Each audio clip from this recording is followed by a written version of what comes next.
Hello, welcome to back sport study. তোমাদের সবাইকে চ্যানেলে স্বাগত। তো আমরা আগের দিন সৌরজগৎ এর পার্ট 1 ক্লাস করেছি। আজকে আমরা করব সৌরজগতের পার্ট 2। তো অবশ্যই চ্যানেলটা সাবস্ক্রাইব, ভিডিওটা লাইক আর অবশ্যই বন্ধুদের মধ্যে শেয়ার করে দেবে যাতে সবারই সুবিধা হয়। তো দেখো, আমরা প্রতিদিন রাত্রি 10টার সময় লাইভে আসি, সেখানে জিএস সম্পর্কে আলোচনা করি। আর কী টপিক সম্বন্ধে আলোচনা করা হবে সেটা সকালে জানিয়ে দেওয়া হয় পোস্টের মাধ্যমে। তো অবশ্যই সেগুলো তোমরা ফলো করো, বিভিন্ন চাকরির এক্সাম আসছে, তোমাদের সুবিধা হবে। তো যাই হোক, বেশি ডিসকাশন করছি না, ডিসকাশন ভিডিও আলাদা হবে, এখন শুধু ক্লাসের ভিডিও। চলো ক্লাসটা শুরু করা যাক। আগের দিন আমরা 7 নাম্বার পয়েন্টে শেষ করেছিলাম। যারা আগের দিনের ক্লাসটা দেখোনি অবশ্যই ক্লাসটা দেখে নেবে, ঠিক আছে? আমি আলাদা পরে প্লেলিস্ট করে দেবো, সেখানে গিয়েও তোমরা দেখতে পাবে। তাছাড়া সৌরজগৎ পার্ট 1 লেখা আছে, সেখানে তোমরা দেখে নেবে। তো দেখো, লাস্ট আমরা 7 নম্বর পয়েন্ট আলোচনা করেছিলাম। আজকে আমরা 8 নম্বর পয়েন্ট আলোচনা করব গ্রহ সম্পর্কে। যেহেতু আমাদের টপিকটার নাম সৌরজগৎ, সৌরজগতে আমাদের সব কিছু আছে। সৌরজগৎ কাকে বলে আমি তোমাদেরকে বুঝিয়েছি, সেখানে যে যে জিনিসগুলো আছে সেগুলো আমরা জানবো। জ্যোতিষ্ক কী আমরা আগের দিন জেনেছি। আজকে আমরা যেটা জানবো গ্রহ কী। তো গ্রহ কাকে বলে আমাদের পরীক্ষাতে আসে না, কিন্তু আমাদের জেনে রাখা দরকার যে গ্রহ জিনিসটা কী। তো গ্রহ জিনিসটা কী দেখো, 8 নম্বর পয়েন্ট আমাদের, যে গ্রহ হলো এমন একটি মহাজাগতিক বস্তু যা কোনো নক্ষত্রকে কেন্দ্র করে নির্দিষ্ট কক্ষপথে পরিক্রমণ করে এবং নিজে আলো উৎপন্ন করে না। তাহলে গ্রহ কী জিনিস? গ্রহ কোনো নক্ষত্রের আকর্ষণে তার চারদিকে আবর্তন করবে, এবং গ্রহ হওয়ার জন্য কতগুলি নির্দিষ্ট শর্ত আছে, ঠিক আছে? তো 2006 সালে সম্ভবত আমাদের যে গ্রহ হওয়ার শর্ত সেগুলো অ্যাস্ট্রোনমিক্যাল কিছু একটা বলে, IAU, ঠিক আছে, পুরো নামটা আমার মনে পড়ছে না, একটা সংস্থা, তিনি প্রকাশ করেন যে এইগুলো যদি থাকে তাহলে আমরা গ্রহের মর্যাদা দেব। তো দেখো, গ্রহের মর্যাদাগুলো কী কী সেগুলো আমরা জানবো।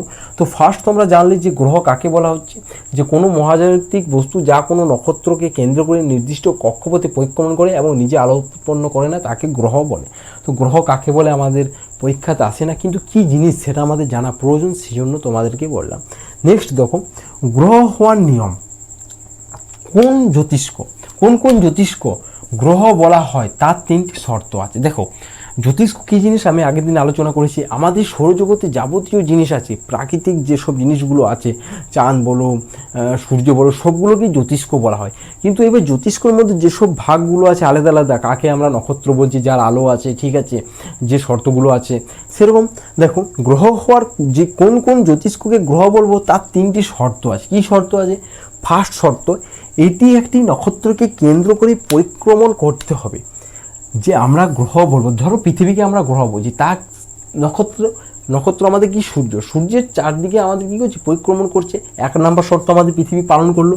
2 নম্বর শর্ত কি? যে এর নিজস্ব মহাকর্ষ বল এত বেশি যে এটি প্রায় গোলাকার আকৃতি ধারণ করে। 2 নম্বর শর্ত। দেখো, পৃথিবীর মহাকর্ষ বল আছে বলেই আমরা কিন্তু পৃথিবীর আকর্ষণে আমরা আসি, না হলে কী হতো? আমরা ছিটকে পড়ে যেতাম, বাইরে চলে যেতাম ছিটকে। কিন্তু হচ্ছে না, আমাদের যে জল আছে সেটাও কী হতো? পড়ছে না। কারণ কি? পৃথিবীর একটা মহাকর্ষীয় বল আছে এতটাই বেশি যে তাকে পৃথিবী থেকে বাইরে বের হতে দিচ্ছে না, মহাকাশে আমাদেরকে যেতে দিচ্ছে না। তো তার ফলে কি হচ্ছে? পৃথিবীটাও কি গোলাকার আকার ধারণ করছে। 2 নম্বর শর্ত আমাদের পৃথিবী পালন করছে। তাহলে এই 2টা কারণ হলো। 3 নম্বর পয়েন্ট কি? এটি তার কক্ষপথের আশেপাশের অঞ্চলকে অন্যান্য ছোট বস্তু প্রায় পরিষ্কার করে ফেলেছে, ছোট বস্তুর থেকে পরিষ্কার করে ফেলেছে। দেখো, আমাদের পৃথিবী নির্দিষ্ট একটি কক্ষপথে আবর্তন করছে, পরিক্রমণ করছে সূর্যকে চারধারে। তো যে পরিক্রমণ করছে সে রাস্তাটা আমাদের কি পরিষ্কার থাকতে হবে। পরিষ্কার যদি না থাকে তাহলে কি পৃথিবীর সাথে ধাক্কা লেগে যাবে, তার ফলে আমাদের পৃথিবী ধ্বংস হয়ে যেতে পারে। তো সেরকম গ্রহ হওয়ার নিয়ম হচ্ছে যে রাস্তাটা পরিষ্কার থাকতে হবে। আমাদের যে প্লুটো বামন গ্রহের মর্যাদা দেওয়া হয়েছে, এটাই আমাদের লাস্ট যে 3 নম্বর পয়েন্টটা আছে সেটা মানছিল না প্লুটো, তাই তাকে বামন গ্রহ হিসাবে গণ্য করা হয় 2006 সালে। আমাদের 5টা বামন গ্রহ রয়েছে, তার মধ্যে প্লুটো আমাদের গ্রহ ছিল, কিন্তু 2006 সালে তাকে বামন গ্রহ আখ্যা দেওয়া হয়, ঠিক আছে? কারণ তিনি কি, প্লুটো গোলাকার মহাকাশের টানে গোলাকার ছিল, ঠিক আছে, সূর্যের চারদিকে আবর্তনও করতেছিল, কিন্তু যেটা করছিল না সেটা হচ্ছে তার যে রাস্তা কক্ষপথ সেটা পরিষ্কার ছিল না, ছোটো ছোটো গ্রহাণু ভরে ছিল, জ্যোতিষ্কতে ভরে ছিল। তো যাই হোক, আমরা জানলাম গ্রহ হওয়ার নিয়মগুলো জেনে রাখা দরকার, যেহেতু আমরা ডিটেলসে আলোচনা করছি। তাহলে 8 নম্বর পয়েন্ট আমরা জেনে গেলাম। এবার আমরা কি করব? 9 নম্বর পয়েন্টে আমরা কি জানবো? 9 নম্বর পয়েন্টে আমাদের যে গ্রহ 8টি গ্রহ রয়েছে তাদের সম্পর্কে জানবো 9 নম্বর পয়েন্টে। দেখো 9 নম্বর পয়েন্টে আমরা ফার্স্ট আমরা যেটা বুধ গ্রহ আছে, বুধ গ্রহ সম্পর্কে মার্কিউরি তার সম্পর্কে জানবো, ঠিক আছে। 10 নম্বর পয়েন্টে বুধ গ্রহ, দেখো বুধ গ্রহ আমি ফার্স্ট আলোচনা করছি কেন, কারণ সূর্যের সব থেকে নিকটতম সামনে রয়েছে বুধ, তারপর কি রয়েছে দ্বিতীয়তমতে মঙ্গল, তারপর মঙ্গল সম্পর্কে আলোচনা করব, ঠিক আছে। তো দেখো বুধ সম্পর্কে আলোচনা কি করব, যেগুলো ইম্পর্টেন্ট প্রশ্ন সেগুলোই আলোচনা করব। বুধ গ্রহ কি 1 নম্বর সৌরজগতের সূর্যের সবচেয়ে নিকটতম এবং সবচেয়ে ছোট গ্রহ। তাহলে আমাদের সৌরজগতের সব থেকে ক্ষুদ্রতম গ্রহ বা ছোট গ্রহের নাম কি, বুধ, এবং সূর্যের সব থেকে কাছের গ্রহ বা নিকটের গ্রহের নাম কি, বুধ। 2 নম্বর প্রশ্ন, দ্রুততম গ্রহ মানে কি, সূর্যকে পরিক্রমণ করতে সব থেকে কম সময় লাগে, কত, 88 দিন সময় লাগে, ঠিক আছে, দ্রুততম গ্রহ। 2 নম্বর পয়েন্ট। 3 নম্বর, এর কোনো উপগ্রহ, 3 নম্বর পয়েন্ট, আমাদের যে বুধ গ্রহটি রয়েছে তার কোনো উপগ্রহই নেই, বুধেরও নেই আর শুক্রও নেই, বাকি সব গ্রহেরই আসে। নেক্সট দেখো, দিন ও রাত্রের তাপমাত্রার পার্থক্য খুব বেশি। এই যে আমাদের বুধ গ্রহটি রয়েছে তার তাপমাত্রার পার্থক্য, দিনে এক তাপমাত্রা, রাত্রে এক মাত্রা, এত প্রচুর বেশি। তাই এই প্রশ্নটা দিতে পারে যে কোন গ্রহে তাপমাত্রার পার্থক্য সর্বাধিক, আমাদের অ্যান্সার কী হয়ে যাবে, বুধ গ্রহ। তাহলে দেখো 8 নম্বর পয়েন্টে আমরা গ্রহ সম্পর্কে জানলাম। 9 নম্বর পয়েন্টে যে 8টি গ্রহ রয়েছে তার একটি বুধ গ্রহ সম্পর্কে জানলাম। তাহলে দেখো এটা 9-এর এ, এটা তোমরা এরকম পয়েন্ট দিতে পারো যে 9-এর এ নাম্বার গ্রহ কি, বুধ, সরি 9-এর আই নাম্বার দাও, 9-এর 9-এর আ নাম্বার বুধ গ্রহ সম্পর্কে জানলাম। এবার 9-এর 2 নম্বর পয়েন্টে আমরা কি, 9-এর 2 নম্বর পয়েন্টে আমরা শুক্র গ্রহ সম্পর্কে আলোচনা করবো। তো দেখো আমি যে আগে একটা ক্লিপে বললাম যে বুধের পর মঙ্গল, সম্ভবত আমি বলে ফেলেছি, ঠিক আছে। তো যাই হোক, চাপের মধ্যে হয়ে যায়, সবারই ভুল হয়, ঠিক আছে।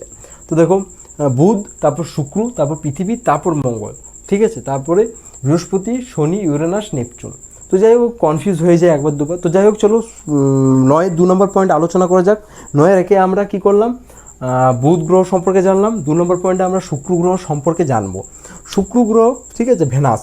দেখো যেগুলো ইম্পর্টেন্ট পয়েন্ট সেগুলোই জানবো, যেগুলো পরীক্ষাতে আসে। সূর্য থেকে দূরত্ব অনুসারে কত, দ্বিতীয়, সূর্য থেকে দূরত্ব অনুসারে আমাদের এই গ্রহটি কততম, দ্বিতীয়তম।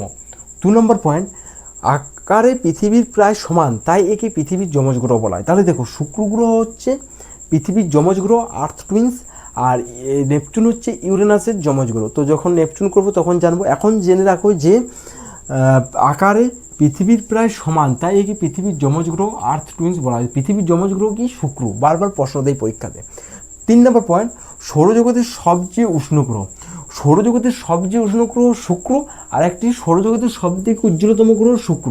এ কি অ্যান্সার, সৌরজগতের উজ্জ্বলতম গ্রহ শুক্র আর সবথেকে উষ্ণতম গ্রহ শুক্র।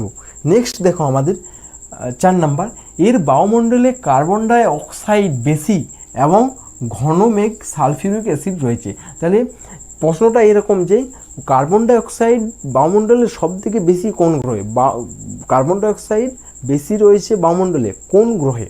তাহলে কী হবে অ্যান্সারটা, একটা হয়ে যাবে আমাদের শুক্র গ্রহ, আরেকটা হবে আমাদের মঙ্গল গ্রহ, দুটোই অ্যান্সার হবে, ঠিক আছে। তো অপশানে যেটা থাকবে সেটাই করবে। এখানে এটা শুধু মনে রাখো যে এর বায়ুমণ্ডলে কার্বন ডাইঅক্সাইড বেশি এবং সালফিউরিক অ্যাসিডের মেঘ রয়েছে। তারপর দেখো 5 নম্বর পয়েন্ট, ই নাম্বার, নিজের অক্ষের বিপরীতে ঘোরে, ফলে সূর্য পশ্চিম দিকে উদয় হয় এবং পূর্ব দিকে অস্ত যায়, ঠিক আছে। নিজের অক্ষে কি হচ্ছে, বিপরীত দিকে ঘোরে, পশ্চিম, দেখো প্রতিটা গ্রহ পশ্চিম থেকে পূর্ব দিকে ঘুরছে, আর কি দেখো এই পূর্ব থেকে পশ্চিমে ঘুরছে, আর কিছু কিছু গ্রহ আছে যেগুলো পশ্চিম থেকে পূর্ব দিকে ঘুরছে, তার ফলে কী হচ্ছে, সূর্য উল্টো দিকে উদয় হচ্ছে। তো এই পয়েন্টটা মনে রাখবে যে নিজের অক্ষের বিপরীত দিকে ঘোরে, ফলে সূর্য পশ্চিম দিকে উদয় হয় এবং পূর্ব দিকে অস্ত যায়। আর এটা তোমরা গুগলের মধ্যে সার্চ করে দেখে নেবে যে শুক্র গ্রহ কোন দিক থেকে আবর্তন করছে, ঠিক আছে, পূর্ব থেকে পশ্চিমে না পশ্চিম থেকে পূর্বে আবর্তন করছে। আর অবশ্যই কমেন্টে জানাবে, তাহলে আমি জানবো যে ভিডিওটা আমার তোমরা দেখেছো শেষ পর্যন্ত, ঠিক আছে। তাহলে কমেন্টে এটা অ্যান্সার জানাবে। আরেকটা প্রশ্ন বলছি, যেটা অ্যান্সার তোমরা কমেন্টে আমাকে জানাবে, যে লাল গ্রহ বলা হয় কোন গ্রহকে, অবশ্যই আলোচনা করবো, কিন্তু অ্যান্সারটা কমেন্টে জানাবে, তাহলে জানবো যে পুরো ভিডিওটা তোমরা দেখেছো। তো দেখো এটা বললাম। এবার আমাদের নেক্সট পয়েন্ট, উজ্জ্বলতম গ্রহ বলে দিয়েছি আমাদের শুক্র গ্রহ, পৃথিবীর নিকটতম, ঠিক আছে। আমার দেখো সূর্যের নিকটতম গ্রহ কি, বুধ, আর পৃথিবীর নিকটতম যদি গ্রহ বলা হয় তাহলে আমাদের হয়ে যাবে কি গ্রহ, পৃথিবীর নিকটতম গ্রহ হচ্ছে আমাদের শুক্র গ্রহ। নেক্সট একে শুকতারা এবং সন্ধ্যা তারা বলা হয়, তাহলে আমাদের শুক্র গ্রহকে শুকতারা বা একটা মর্নিং স্টার একটা ইভিনিং স্টার সন্ধ্যা তারা বলা হয়, ঠিক আছে। আর উপগ্রহ নেই, বুধের কোনো উপগ্রহ নেই, বুধ গ্রহের কোনো উপগ্রহ নেই, আর শুক্র গ্রহের কোনো উপগ্রহ নেই। আর দ্বিতীয় সর্বোচ্চ ঘনত্বযুক্ত, ঠিক আছে। তো এই যে পয়েন্টগুলো আলোচনা করলাম তোমরা স্ক্রিনশট নিয়ে যেতে পারো, আর অবশ্যই খাতার মধ্যে প্রত্যেকটা পয়েন্ট তোমরা নোট করবে, ভেরি ভেরি ইম্পর্টেন্ট প্রত্যেকটা পয়েন্ট তোমাদের জন্য। নেক্সট দেখো আমাদের এবার 9-3 নাম্বার, 9-3, ঠিক আছে, কি পৃথিবী।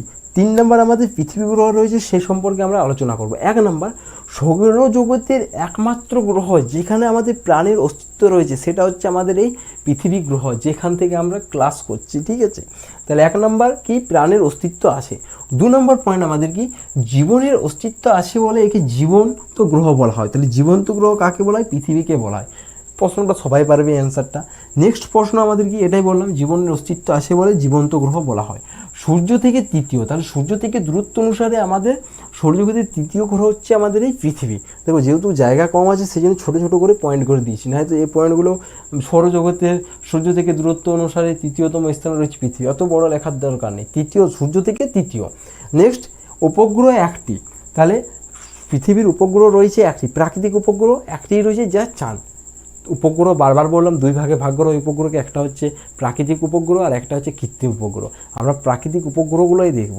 পৃথিবীতে প্রাকৃতিক উপগ্রহ কয়টি রয়েছে, একটি রয়েছে, যেটা হচ্ছে চাঁদ, ঠিক আছে। নেক্সট পৃথিবীর আকৃতি জিওডের মতো, জিওড কি সেটা জানবো পরে, এখন তোমরা জেনে রাখো যে পৃথিবীর আকৃতি কার মতো, জিওডের মতো। পৃথিবীর আকৃতি পৃথিবীর মতো, যাকে জিওড বলা, এরকম একটা কিছু বলে, জাস্ট দেখবো, ঠিক আছে। নেক্সট দেখো আমাদেরকে যে নীল গ্রহ বলা হয়, পৃথিবীকে কী বলা হয়, নীল গ্রহ বলা হয়। নেক্সট সর্বাধিক ঘনত্ব, তাহলে আমাদের যে এই পৃথিবী রয়েছে সেটা হচ্ছে সর্বাধিক ঘনত্বযুক্ত, এবং দ্বিতীয় সর্বাধিক ঘনত্বযুক্ত ছিল এর আগে আমাদের বুধ গ্রহ, ঠিক আছে। বুধ গ্রহ দেখো, শুক্র গ্রহ আমাদের কি দ্বিতীয় সর্বোচ্চ ঘনত্বযুক্ত, আর সর্বাধিক ঘনত্বযুক্ত হচ্ছে আমাদের পৃথিবী। তাহলে এই পয়েন্টগুলো তোমরা খাতার মধ্যে নোট করো। এবার আমরা 9-এর, ঠিক আছে, 4 নম্বর যে আমাদের গ্রহ রয়েছে মঙ্গল, মার্স, সেই সম্পর্কে আলোচনা করবো। তো চলো 9-4 নম্বর গ্রহে আমাদের যাওয়া যাক। তো 9-এর আমাদের 4 নম্বরে, ঠিক আছে, 9-এর 4 নম্বর আমাদের কি রয়েছে, মঙ্গল গ্রহ রয়েছে, মার্স। তো দেখো মার্সের যে কোশ্চেনগুলো ইম্পর্টেন্ট সেগুলো তোমরা খাতার মধ্যে নোট করে নাও। 1 নম্বর, সূর্য থেকে দূরত্ব অনুসারে মঙ্গল আমাদের 4 নম্বরে রয়েছে, চতুর্থ স্থানে রয়েছে। 2 নম্বর পয়েন্ট, দ্বিতীয় ক্ষুদ্রতম গ্রহ হচ্ছে আমাদের মঙ্গল, প্রথম সব থেকে ছোট হচ্ছে আমাদের বুধ, আর দ্বিতীয় ক্ষুদ্রতম গ্রহ হচ্ছে আমাদের মঙ্গল। 3 নম্বর পয়েন্ট, ফেরাস অক্সাইড প্রচুর পরিমাণে থাকার জন্য মঙ্গল গ্রহকে লাল গ্রহ বলা হয়। ফেরাস অক্সাইড থাকার জন্য গ্রহটিকে লাল গ্রহ বলা হয়। এর বায়ুমণ্ডলে, তারপরে 4 নম্বর পয়েন্ট, এর বায়ুমণ্ডলে প্রচুর পরিমাণে কার্বন ডাইঅক্সাইড গ্যাস থাকে। তাহলে আমি প্রথমেই বলেছি তোমাদেরকে যে মঙ্গল গ্রহে আর শুক্র গ্রহে বায়ুমণ্ডলে প্রচুর পরিমাণে কার্বন ডাইঅক্সাইড গ্যাস থাকে। তাহলে কি 4 নম্বর, এর বায়ুমণ্ডলে প্রধানত কার্বন ডাইঅক্সাইড গ্যাস দ্বারা গঠিত। 5 নম্বর পয়েন্ট কি, মঙ্গলের 2টি উপগ্রহ রয়েছে। মঙ্গলের কয়টি উপগ্রহ রয়েছে, 2টি উপগ্রহ, একটা হচ্ছে ফোবস আর 2 নম্বর হচ্ছে ডিমোস, ঠিক আছে। 1 নম্বর ফোবস, 2 নম্বর ডিমোস। 6 নম্বর পয়েন্ট, মঙ্গলে সৌরজগতের বৃহত্তম আগ্নেয়গিরি অলিম্পাস মোনাস অবস্থিত, ঠিক আছে, অলিম্পাস মোনাস অবস্থিত। এর ভেরি ভেরি ইম্পর্টেন্ট, মঙ্গলে সৌরজগতের বৃহত্তম আগ্নেয়গিরি অলিম্পাস মোনাস অবস্থিত। তাহলে মঙ্গলের আমরা পেয়ে গেলাম। এবার 9-এর 5 নম্বর, 9-এর যে 5 নম্বর আমাদের গ্রহ আছে, ঠিক আছে। দেখো এখন আমরা যে 4টা গ্রহ আলোচনা করলাম সেগুলো ছিল আমাদের অন্তস্থ গ্রহ, ঠিক আছে, যা এগুলো শিলা দ্বারা গঠিত বা পার্থিব গ্রহ বলা হয়, পার্থিব গ্রহ বলা। এবার আমরা যেগুলো আলোচনা করব সেগুলো হচ্ছে আমাদের বহিস্থ গ্রহগুলো। কী থেকে স্টার্ট হবে, বৃহস্পতি থেকে আমাদের স্টার্ট হবে। 9-এর 5 নম্বর গ্রহ কি, বৃহস্পতি, যেগুলো আমাদের বহিস্থ গ্রহ বা জুভিয়ান প্ল্যানেট বা গ্যাসীয় দানব বলা হয়, ঠিক আছে।